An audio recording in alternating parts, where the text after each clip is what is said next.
अच्छा, नमस्कार सभी दोस्तों के लिए और आपके अपने YouTube channel the modern study में स्वागत है। और जिस तरीका की आप जानते हो मेरा नाम गुरवीर सर और मैं आपसे जो डील कर रहा हूँ वो हिस्ट्री के साथ में कर रहा हूँ।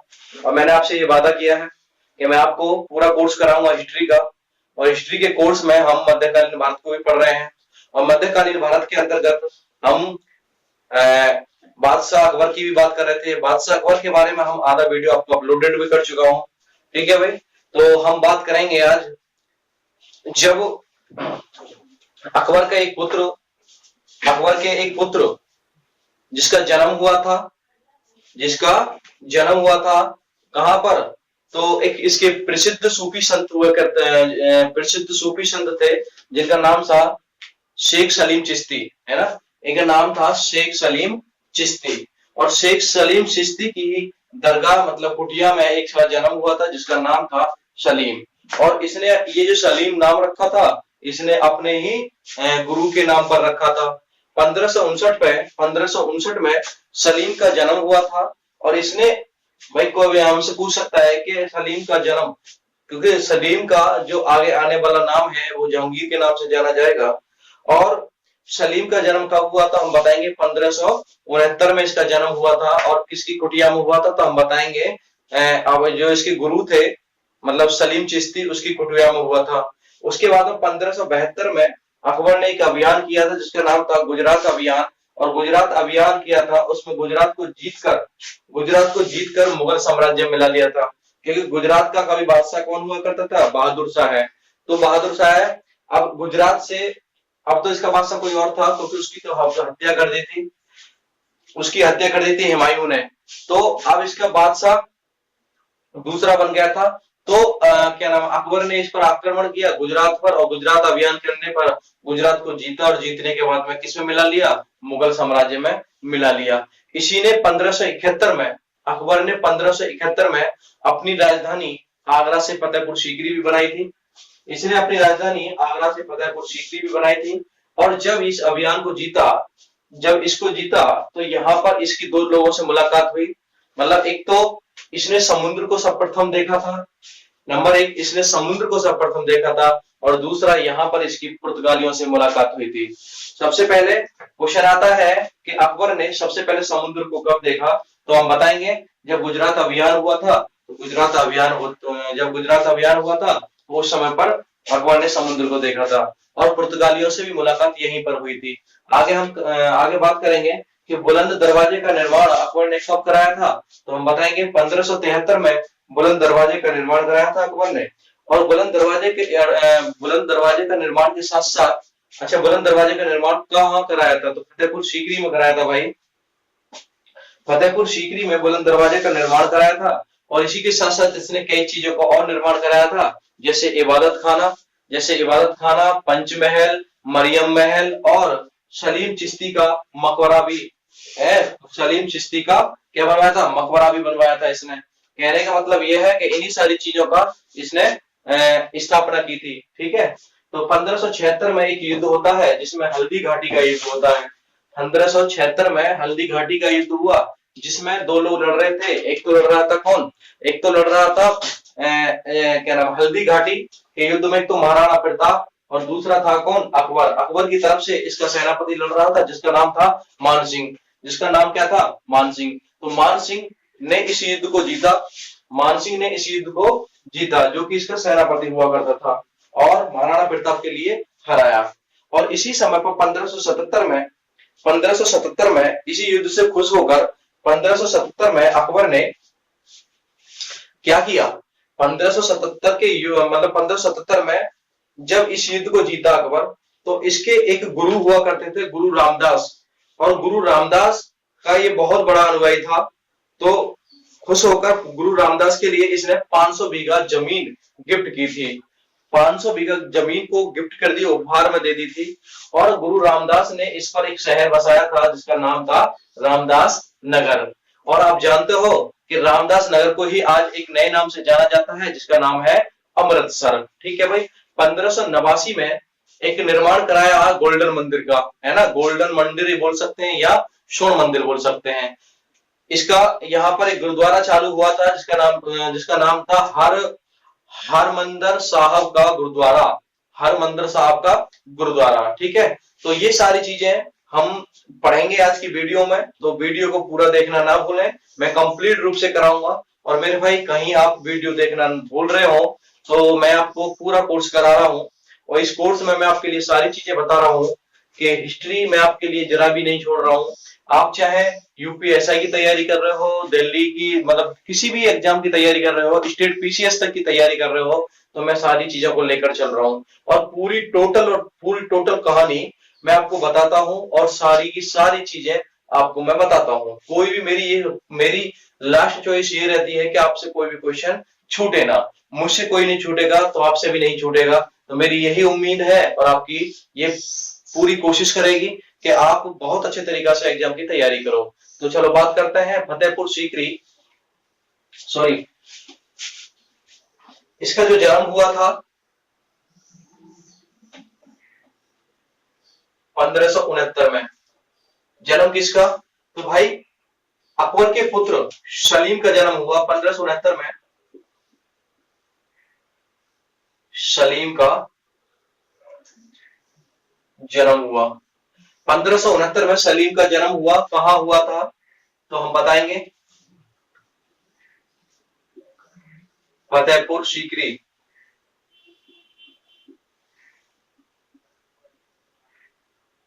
फतेहपुर सीकरी में कहा तो हम बताएंगे शेख सलीम चिश्ती की दरगाह। ठीक है, यह दरगाह सॉरी कुटिया, शेख सलीम चिश्ती की कुटिया में है ना। बेटा सलीम जो नाम रखा था इसने अपने गुरु के नाम पर रखा, तो हम लिखेंगे सलीम का नाम अपने गुरु,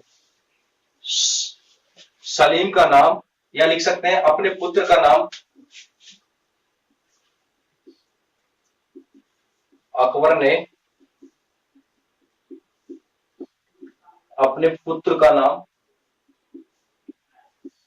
अकबर ने अपने पुत्र का नाम क्या रखा? सलीम। और आप जानते हो किसकी वजह से रखा था? अपने गुरु की वजह से इसने अपने पुत्र का नाम क्या रखा था? सलीम रखा था।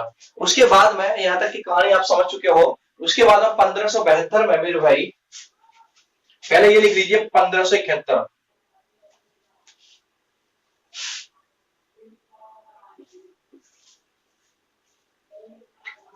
1571 में इसने जो अपनी राजधानी थी वो आगरा से ट्रांसफर करी थी। कहां पर? तो हम बताएंगे आगरा से फतेहपुर सीकरी।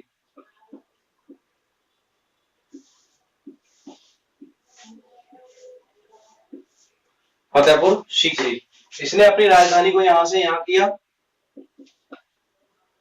1572 में क्या हुआ मेरे भाई?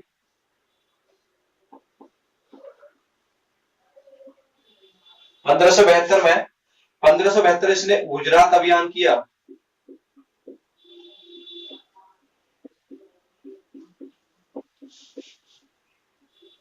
पंद्रह सौ बहत्तर में इसने गुजरात अभियान किया, और गुजरात अभियान को इसने क्या किया? इसको जीतकर मुगल साम्राज्य में मिलाया।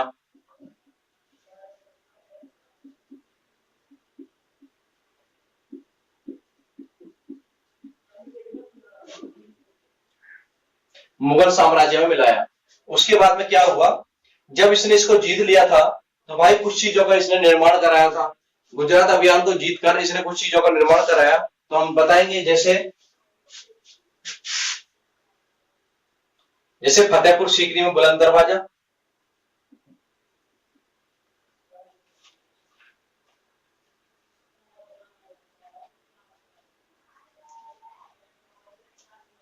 बुलंद दरवाजा 1573 में, 1573 बुलंद दरवाजे का कहां पर? फतेहपुर सीकरी, फतेहपुर सीकरी में। ठीक है भाई। उसके बाद में इबादत खाना,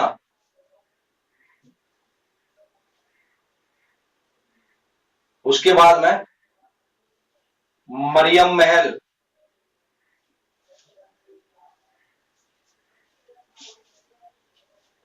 और एक और कराया था इबादत खाना, मरियम महल और पंचमहल, और लिखेंगे, और क्या नाम है, चिश्ती मकबरा, सलीम चिश्ती मकबरा। इनका मकबरे का, अपने गुरु का मकबरा का निर्माण कराया था। कहने का मतलब है इन चारों चीजों का इसने निर्माण कराया था। मेरे भाई मैंने आपको बता दिया है, ठीक है, इन चीजों का निर्माण कराया था। उसके बाद में क्या होगा, उसके बाद 1573 में मरियम, हाँ मरियम महल का कराया, मरियम महल, इबादत खाना, पंचमहल, अकबर और बुलंद दरवाजा, इन सारी चीजों का इसने निर्माण कराया था। आगे चलेंगे हम,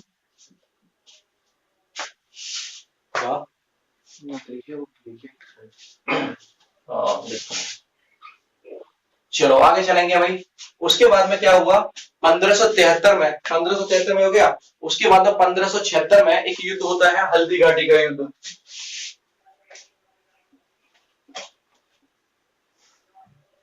पंद्रह सौ छिहत्तर में एक युद्ध होता है, हल्दी घाटी। हल्दी घाटी का युद्ध, हल्दी घाटी।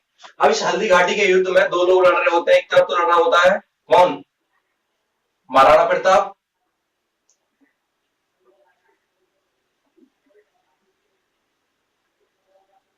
और दूसरी तरफ लड़ रहा होता है कौन, अकबर। इधर से अकबर का एक सेनापति होता है जिसका नाम होता है मान सिंह।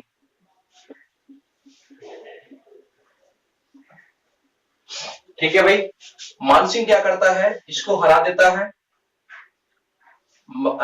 ये जो महाराणा प्रताप होता है, ये मेवाड़ का राजा हुआ करता था, मेवाड़। ये हार जाता है और ये जीता।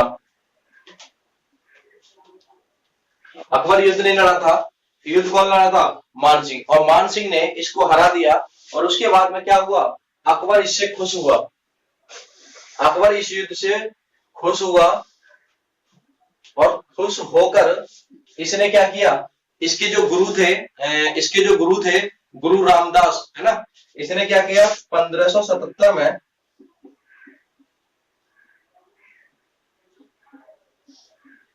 गुरु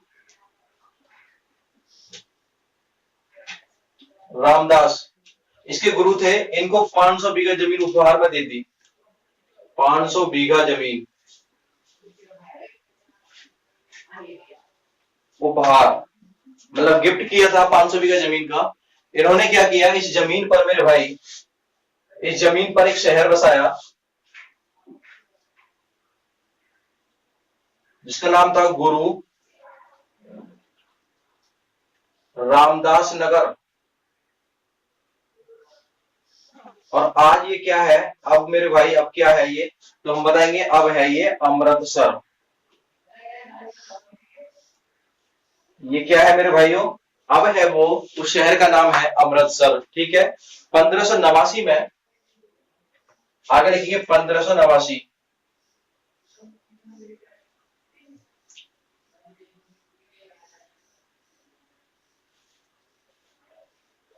ये बात तो समझ गया कि इसने 500 बीघा जमीन उपहार में दी। किसने दी, अकबर ने गुरु रामदास के लिए, और गुरु रामदास को 500 बीघा जमीन दी, जिस पर उसने एक शहर बसाया जिसका नाम था गुरु रामदास नगर। और अब वो किस नाम से जाना जाता है, अमृतसर के नाम से जाना जाता है। उसके बाद में क्या होता है, 1589 में, 1589 में भाई क्या हुआ, 1589 में मेरे भाइयों, 1589 में निर्माण कराया था गोल्डन मंदिर का। हम बता सकते हैं स्वर्ण मंदिर। स्वर्ण मंदिर का निर्माण किसने कराया, तो स्वर्ण मंदिर का निर्माण कराने वाला, स्वर्ण मंदिर का निर्माण कराने वाला जो था वो थे सिखों के 5वें गुरु, जिसका नाम था अर्जुन देव। और अर्जुन देव ने इसका स्वर्ण मंदिर का निर्माण कराया था। और इसकी नींव किसने रखी, तो हम बताएंगे, इसकी जो नींव रखी थी वो रखी थी हजरत मियां मीर। समझ रहे हो ना, हजरत मियां मीर ने इसकी नींव रखी थी। और यहाँ पे सबसे पहले गुरु हरमिंदर सिंह साहब का क्या हुआ था, गुरुद्वारा चालू हुआ था। ठीक है, तो हम बता सकते हैं 1589 में स्थापना हुई स्वर्ण मंदिर की।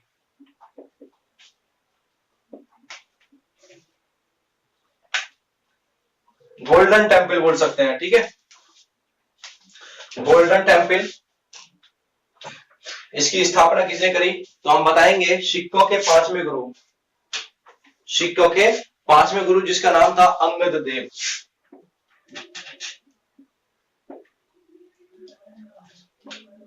ये कौन थे, सिख के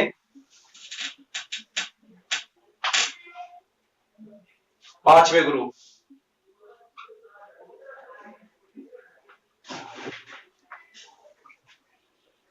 सिख के पांचवें गुरु। भाई मेरे इसकी स्वर्ण मंदिर की नींव किसने रखी थी, तो हम बता सकते हैं, देखो भाई पंजाब में पड़ता है स्वर्ण मंदिर, आप ध्यान रखना, पंजाब के अंदर स्वर्ण मंदिर है। और मेरे भाई लोगों, ये स्वर्ण मंदिर की नींव किसने रखी, तो जो नींव जो डाली थी वो रखी थी हजरत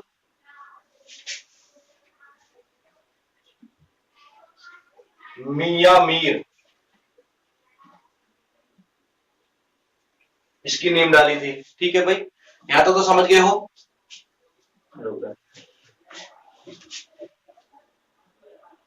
इससे आगे अकबर ने एक प्रथा चलाई, उस प्रथा का नाम था मनसबदारी प्रथा। क्या नाम था भाई उसका, मनसबदारी प्रथा थी। उसने एक प्रथा चलाई, मनसबदारी प्रथा। मनसबदारी प्रथा क्या थी भाई मेरे, मनसबदारी जैसे कोई सेनापति हुआ करता था ना, जैसे कोई सेनापति हुआ, उस सेनापति के लिए, उस सेनापति के साथ में 4 से 5 लोगों की टिकरी दे दी। जैसे आज के डेट में क्या होता है, आज के डेट में मानो कोई सब इंस्पेक्टर वगैरह होता है तो उसके लिए 4 से पुलिस वाले, 4 से 5 कांस्टेबल दे देते हैं। तो ऐसे क्या हुआ था, एक क्षेत्र दे दिया था उसके लिए और 4 से 5 सिपाही दे देते।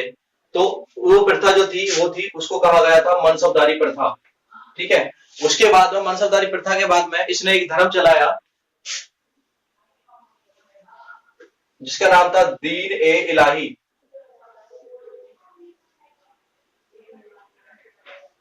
एक धर्म चलाया था दीन ए इलाही धर्म। अच्छा भाई मेरे, ये धर्म जो था वो अधिकतर मतलब सभी मुस्लिमों ने इसको मुस्लिमों ने ग्रहण किया था, लेकिन केवल और केवल एक हिंदू शासक ऐसा था जिसका नाम था बीरबल। ओनली एक था हिंदू जिसने, बीरबल ने क्या करा था, इसको ग्रहण किया था। तो क्वेश्चन आता है कि दीन ए इलाही धर्म को चलाने वाला कौन था, तो हम बताएंगे अकबर था। और अगर बात करी जाए कि इसको हिंदू राजा कौन था जिसने मतलब ग्रहण किया था, या पहला हिंदू कौन था जिसने इसको ग्रहण किया था, जिसने इसको लिया था, तो हम बताएंगे वो कौन था, बीरबल। ठीक है, चलो चलाएंगे आगे हम देखेंगे भाई। ये सारी चीज तो समझ में आ गई होंगी आपके। देखो जिसको अगर समझ में नहीं आता है तो वीडियो को स्किप कर लिया करो और इसको बैक कर सकते हो, बैक करके देख लिया करो यार।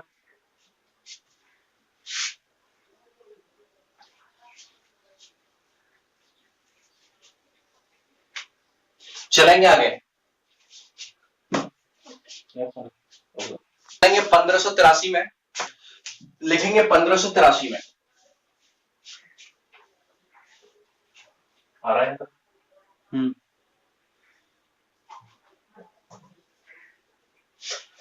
1583 में इसने क्या क्या काम किए, तो हम बताएंगे। 1583 में इसने चलाया था इलाही सम्मत, दूसरा चलाया था इलाही सिक्के, तीसरा चलाया था इलाही गज, जो कि एक गज बराबर होता था 13 इंच। क्या होता था, सॉरी 31 इंच। तो हम बताएंगे इसने क्या नाम है 1583 में क्या क्या काम किया। तो सबसे पहले हम बताएंगे नंबर 1 इलाही सम्मत। क्या चलाया, इलाही सम्मत। दूसरी चीज इलाही सिक्के, दूसरा चलाया इलाही सिक्के।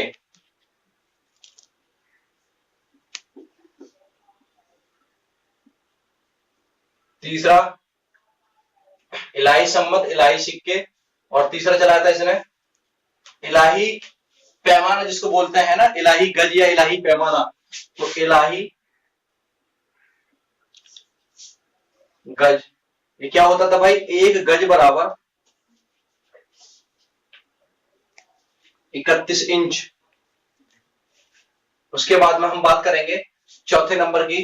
तो इसने बेटा क्या हुआ था, जो आज इलाहाबाद का नाम सॉरी प्रयाग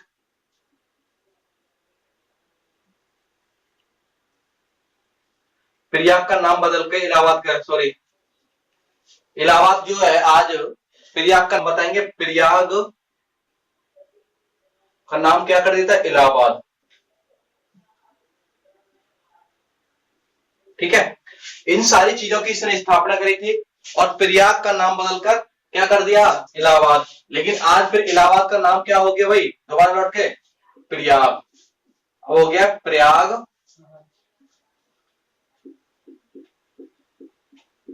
अब हो गया प्रयागराज। ये किसने किया है, तो ये बीजेपी की सरकार ने किया है। ठीक है, अच्छा आगे चलेंगे। अकबर के काल के लिए साहित्य का स्वर्णकाल भी कहा जाता है। क्वेश्चन आता है कि किसके काल के लिए साहित्य का स्वर्णकाल कहा जाता है, तो हम बताएंगे साहित्य का स्वर्णकाल, साहित्य का स्वर्णकाल किसे कहा जाता है, तो साहित्य का स्वर्णकाल किसे कहा जाता है, तो हम बताएंगे अकबर के लिए। अकबर के काल के लिए साहित्य का स्वर्णकाल कहा जाता है। उसके बाद में आगे चलेंगे। इसने इस समय पर क्या किया था, मुगलों की जो राजधानी अपनी जो राजधानी थी, मुगलों की जो राजधानी थी इसने कहां बनाई थी, तो हम बताएंगे देखो मुगलों की राजधानी तो इसने आगरा बनाई दी थी। एक और समझिए, आगरा तो थी उस समय पर राजधानी, लेकिन इसने अपनी राजधानी आगरा बनाई और इसने मुगलों की जो राजभाषा बनाई थी, राजभाषा, तो इसने राजभाषा क्या क्या बनाई थी, तो हम बताएंगे पर्शियन इसने राजभाषा बनाई थी। क्या बनाई थी, पर्शियन। ठीक है,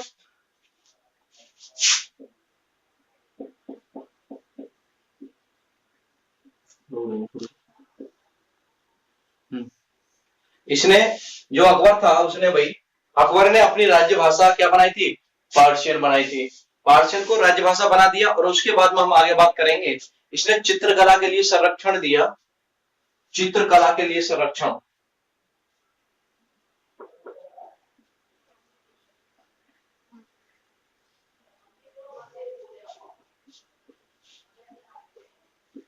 चित्रकला को संरक्षण दिया और मुख्य रूप से दो चित्रकार थे, एक का नाम था दसवंत और एक का नाम था क्या, तो हम बताएंगे एक का नाम था दसावन, है ना। एक तो था दसवंत और एक दसावन, तो ये इसके मुख्य चित्रकार थे भाई। अकबर के दरबार में दो मुख्य चित्रकार थे, एक का नाम था दसवंत और दूसरे का था दसावन। एक का था दसवंत और दूसरा था दसावन। उसके बाद में आगे हम बात करेंगे भारत का जो सबसे बड़ा महाकाव्य है महाभारत, महाभारत का इसने अनुवाद कराया था और अनुवाद फारसी अनुवाद कराया और जिसका नाम क्या था, रजनीनामा के नाम से। महाभारत का अनुवाद कराया रजनीनामा के नाम से। इसने बहुत सारी पुस्तकों का अनुवाद कराया था और उसके बाद में 1599 में अंग्रेजों का आगमन हुआ, तो हम लिखेंगे भाई 1599 में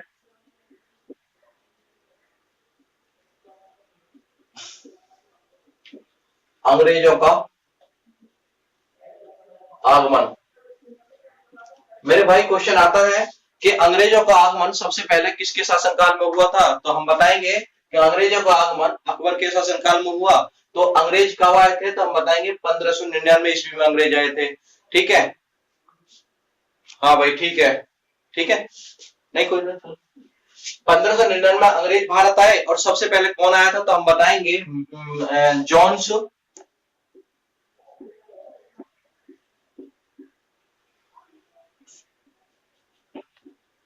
Johns Mildman, Johns Mildman Mills Hall, Johns Mild Hall नामक एक अंग्रेज आया था, जो इसके कहां पर आया था, तो हम बताएंगे 1599 में इसके दरबार में आया था। ठीक है भाई। उसके बाद में 31 दिसंबर 1600 के लिए एक British company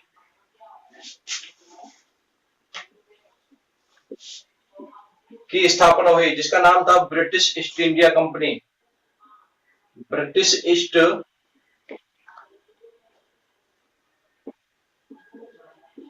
India company. British East India company के नाम से 31 दिसंबर 1600 के लिए एक कंपनी की स्थापना हुई, जिसने अंग्रेजों ने किया था। और वो क्या थी, वो थी कौन सी, British East India Company. Akbar के दरबार में एक प्रथम अंग्रेज आया जो इससे खुद को मिलने आया था।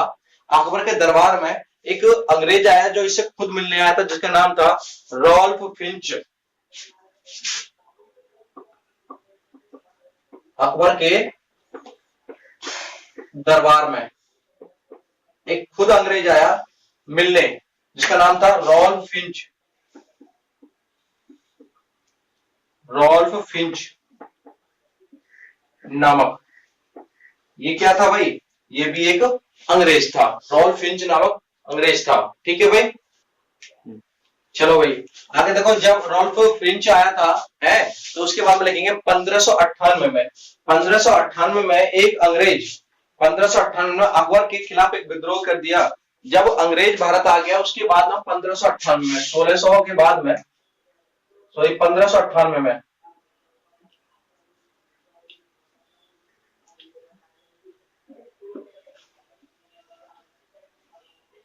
ये डेट भूल गया था मैं, हाँ भूल गया था। ठीक है।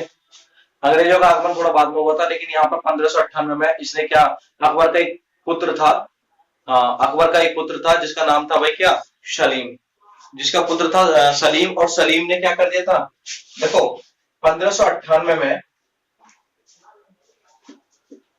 सलीम तो आप सभी जानते हो, जहांगीर। सलीम कहां का शासक था बना रखा था, तो हम बताएंगे इलाहाबाद का। इस सलीम ने अपने आप को स्वतंत्र घोषित कर लिया और वहां पर विद्रोह कर दिया कि मैं स्वतंत्र हूं। इलाहाबाद में क्या कर दिया, स्वतंत्र घोषित कर लिया। और इसी विद्रोह को इसने विद्रोह किया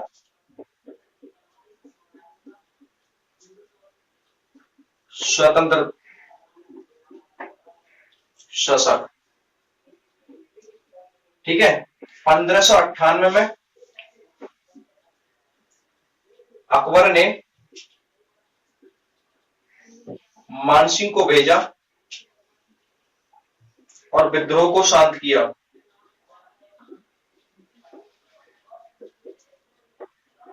1598 में विद्रोह को शांत किया, लेकिन हद तो मेरे भाई जब हो गई, हद तो जब हो गई जब 1602 में 1602 में जब 1602 में हद तो जब हो गई जब 1602 में एक अकबर के ही एक हुआ करता था नवरत्न में से एक अबुल फजल, है ना, अबुल फजल। 1602 में सलीम ने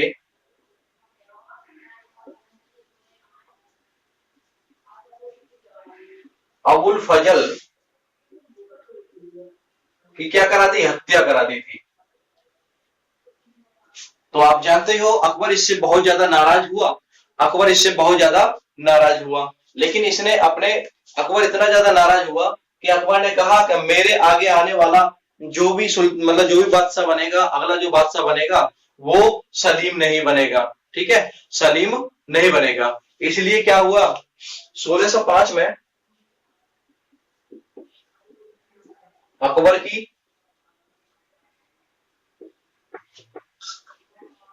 अतिसार रोग,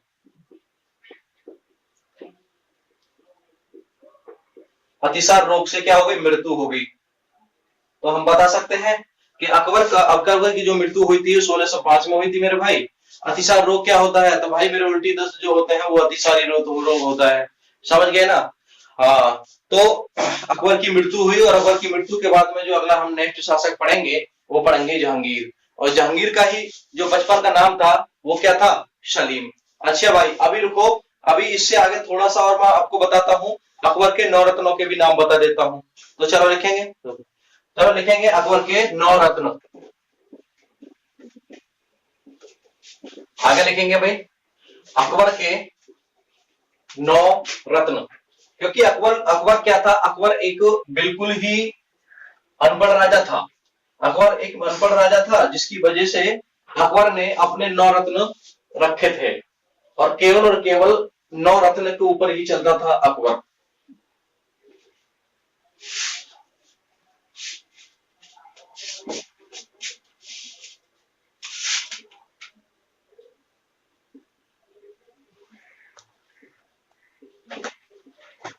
अकबर, ठीक है भाई, लिखेंगे अकबर के 9 रत्न।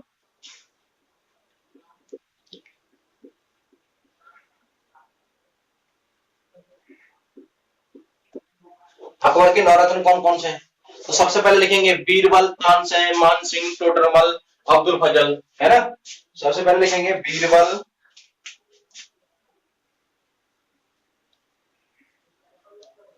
बीरबल, तानसेन, मानसिंह, टोडरमल,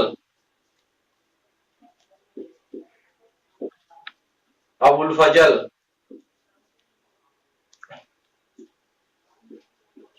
मुल्ला दो प्याजा। कितने हो गए, 1 2 3 4 5 6 7 8 और 9।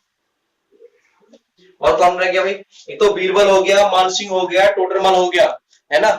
एक तो बीरबल हो गया, मानसिंह हो गया, टोडरमल हो गया, अबुल फजल, अब्दुल, हाँ एक और लिखेंगे अब्दुल रहीम खाने खाना।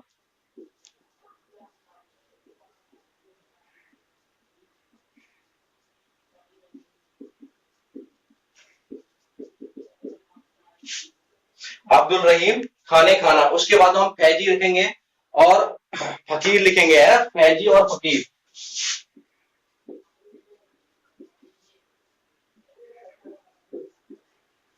फकीर, एक था फकीर अली उद्दीन, है ना, फकीर अली उद्दीन लिख सकते हैं, फकीर अली।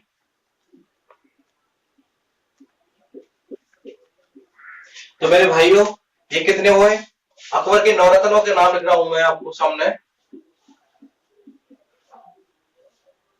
9 रत्न। देखो आप हम जानते हैं बीरबल का जो वास्तविक नाम था वो था महेश दास, और तानसेन का जो बीरबल महेश दास,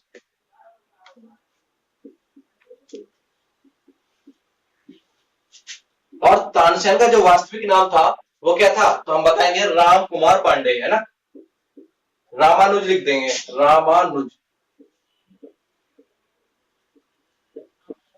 पांडे। तो ये सारी समझ लीजिए। अच्छा ये मानसिंह कौन था, तो हम बताएंगे इसका पीएम था, मतलब क्यों था, कौन था, तो हम बताएंगे इसका सेनापति था।